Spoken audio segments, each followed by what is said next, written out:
అందరం పెద్దోడి గదిలో పడుకుందాం. ఈరోజు వాడి శోభనం కదా, అసలే కొత్త. పక్కనుంటే ధైర్యంగా ఉంటుంది. పక్క నుండి దగ్గరుండి జరిపిద్దాం. పదండి.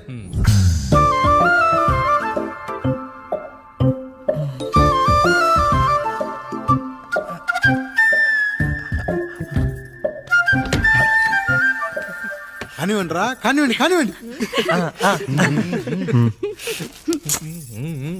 మీరేంటి మావయ్య ఇక్కడ పడుకుంటున్నారు? అదేంటమ్మా పెద్దోడా, చెప్పలేదా? మేమంతా కలిసే పడుకుంటామమ్మా. నువ్వు మాతో పాటే. అవును భార్గవి. మీరు ఊరుకోండి. మీరు ఇక్కడ పడుకోవడం నాకు ఇష్టం లేదు మావయ్య.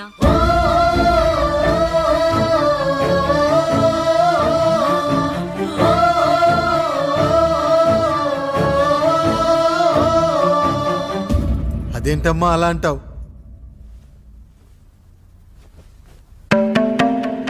ఎన్నో చూసాం, ఎన్నో చేశాం.